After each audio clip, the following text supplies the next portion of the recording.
Hello friends, नमस्कार। आज के वीडियो में हम 4 महारथियों दानवीरों के बारे में जानेंगे और साथ ही ये भी जानेंगे कि सर्वश्रेष्ठ दान क्या है। आइए जानते हैं। शास्त्रों में ईश्वर भी इसलिए महान कहलाया क्योंकि वह अनंत अखंड दाता है।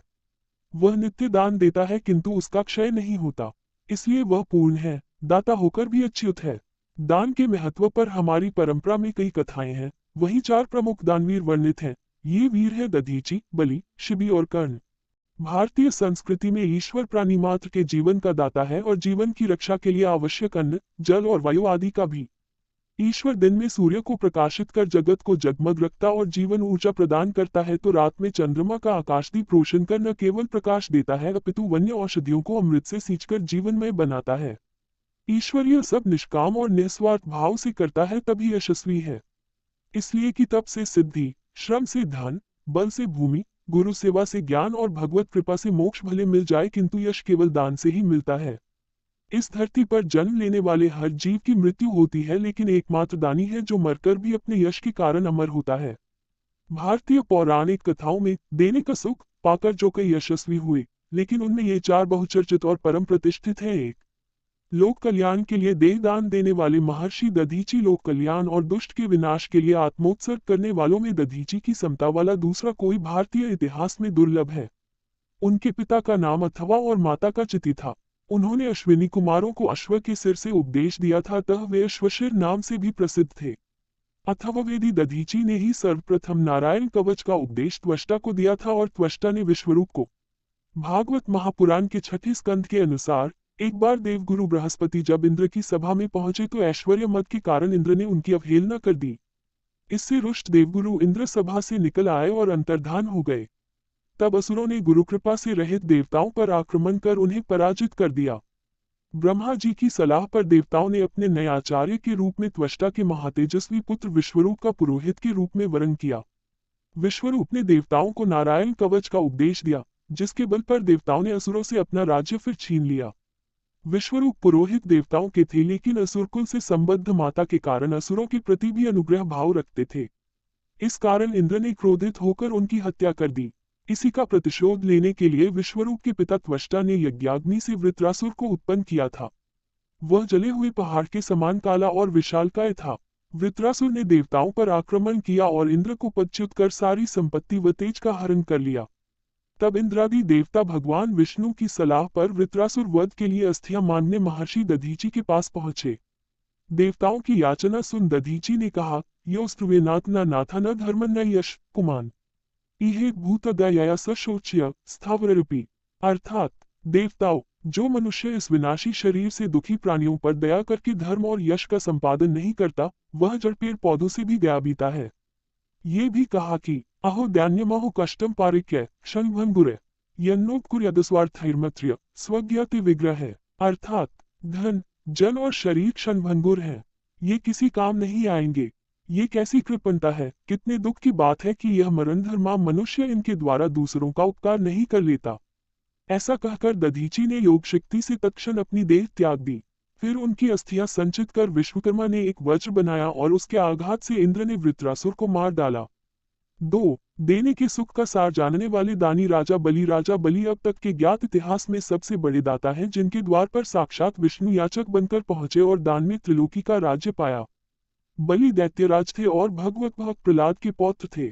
उनके पिता दैत्य होते हुए इतने दानवीर थे कि शत्रु देवताओं के मांगने पर उन्होंने अपनी आयु तक दान कर दी थी। बलि ने भी अपने पिता के संस्कारों पर चलकर दान की पराकाष्ठा की थी। बलि की दानवीरता की कथा भागवत महापुराण के 8वें स्कंद में सर्वाधिक सुंदरता से चित्रित हुई है। इसके अनुसार एक बार बलि ने विश्वजित यज्ञ कर यज्ञाग्नि से एक अजेय रथ, धनुष, 2 अक्षय तरकश व कवच प्राप्त किए तथा इनके बल पर इंद्र की राजधानी अमरावती पर असुर सेना के साथ आक्रमण कर दिया। उससे भयभीत हो इंद्र आदि देवता प्राण बचाकर भागे और छुप गए। परिणामस्वरूप बलि ने पहले देवलोक और फिर तीनों लोकों को अपने अधिकार में कर लिया। तब देवताओं का हित करने तथा इंद्र को खोई हुई संपदा लौटाने के निमित्त भगवान ने महर्षि कश्यप की पत्नी अदिति के गर्भ से अवतार ग्रहण किया और वामन रूप धरकर नर्मदा नदी के उत्तर तट पर स्थित भृगुकुच नामक स्थान पर पहुंचे, जहां बलि यज्ञ कर रहे थे। भगवान को दिव्य रूप में अपने यज्ञ में देख बलि ने उनका पूजन किया तथा आगमन का मनोरथ पूछा। तब वामन रूप विष्णु ने बलि से मात्र 3 पग धरती मांगी, लेकिन दैत्य गुरु शुक्राचार्य विष्णु को पहचान गए और उन्होंने बलि को दान देने से रोका, किंतु बलि दान की प्रतिज्ञा पर अटल थे। तब शुक्राचार्य ने क्रोधित होकर बलि को राज्य लक्ष्मी खो जाने का शाप तक दे डाला, किंतु बलि न दिखे। बलि ने गुरु के शाप को स्वीकारते हुए कहा, श्री कुर्वन्ति भूताना साधवो दुस्त्यजा सुभी दधिं शिव प्रभुते को विकल्पो धरादिशु। अर्थात जब दधीचि व शिबी आदि महापुरुषों ने अपने परम प्रिय दुस्त्यज प्राणों का दान करके भी प्राणियों की भलाई की है, फिर पृथ्वी आदि वस्तुओं को देने में सोच विचार करने की क्या आवश्यकता है। कथा कहती है कि एक पग में धरती तथा दूसरे से आकाश नाप लिया। जब तीसरा पग धरने की बारी आई तो बलि ने अपना मस्तक आगे कर दिया। इससे प्रसन्न होकर भगवान ने बलि पर कृपा की और चिरंजीवी होने का आशीर्वाद दिया। बलि इसलिए महत्वपूर्ण है कि अपने साथ हो रहे छल और गुरु श्राप के बावजूद वे प्रतिज्ञा से न हिचके, इसलिए कि वे यह इस जीवन सार को जान चुके थे कि देना ही सबसे बड़ा सुख है। 3. शरणागत की रक्षा को प्राण देने को तत्पर राजा शिबी बहुसंख्यक पुराणों में महादानी के रूप में सादर उल्लेखित है, किंतु इनकी मूल कथा महाभारत के वन पर्व में है। वनवास काट रहे पांडवों को महामुनि मार्कंडेय ने दान की महिमा बताते हुए शिबी कथा सुनाई। शिबी ययाति की पुत्री माधवी के पुत्र थे जो उशीना को ब्याही थी। अतः अनेक स्थानों पर शिबी का उल्लेख पिता के नाम से संयुक्त होकर उशीना शिबी भी हुआ है। वन पर्व के 197वें अध्याय के अनुसार एक समय देवताओं ने शिबी की श्रेष्ठता की परीक्षा करने का निश्चय किया। इंद्र ने बाज का और अग्निदेव ने कबूतर का रूप धरा। जब बाज ने कबूतर का पीछा किया तो प्राणक्षा के लिए कबूतर शिबी की गोद में आकर बैठ गया। कबूतर ने मनुष्यों सी वाणी बोलते हुए शिबी से कहा कि मैं वास्तव में एक ऋषि हूं, लेकिन अपना पूर्व शरीर इस शरीर से बदल चुका हूं। अब बाज मुझे खाना चाहता है। प्राणक्षक होने से अब आप ही मेरे प्राण हैं और मैं आपकी शरण में हूं। कृपया मुझे बचाए। इसके विपरीत बाज ने भी मनुष्यों की भांति बोलते हुए शिबी से कबूतर को छोड़ने के लिए कहा ताकि प्राकृतिक नियम से वह उसे अपना आहार बना सके। इस पर शिबी ने बाज को ऋषभकंद अथवा वेत नामक औषधि का पुष्टदायक आहार सुलभ कराने का प्रस्ताव दिया, मगर बाज न माना।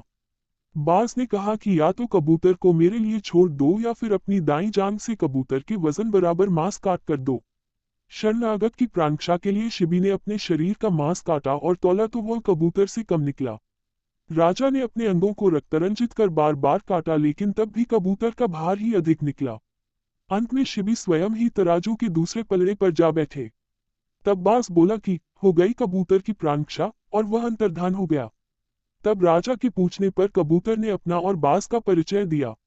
बताया कि वह अग्नि है तथा बाज के रूप में देवराज इंद्र दोनों मिलकर परीक्षा लेने आए थे। महाभारत के अनुसार शिबी कहते थे, नैवहर्मतद यश से ददानी न चार्थेतोन च भोग तृष्ण्या पापेना सेवितैव मार्ग इत्येव में तत्सकलम करोमि। अर्थात मैं यश के लिए दान नहीं देता, धन या भोग की कामना से भी नहीं देता, बल्कि इसलिए देता हूं क्योंकि इस पर पापी नहीं चल सकते। दान धर्म है, यही समझकर ऐसा करता हूँ। 4. जीवन दांव पर लगा दान देने वाले दानी कर्ण। कौरवों का साथ देने के कारण कर्ण निंदित है, लेकिन उसकी दानवीरता आज भी उसे यशस्वी बनाए हुए है। कर्ण ने अपना जीवन खतरे में जानकर भी ब्राह्मण रूप इंद्र के मानने पर दिव्य कवच कुंडल दान कर दिए थे। इस घटना से पूर्व वह राधेय नाम से परिचित था, किंतु कवच कुंडलों के कर्तन के कारण कर्ण और वैकर्तन नामों से प्रसिद्ध हुआ। वन पर्व में 11 अध्यायों का एक पूरा उपवर्ग कुंडला हरण पर्व के शीर्षक से संकलित है।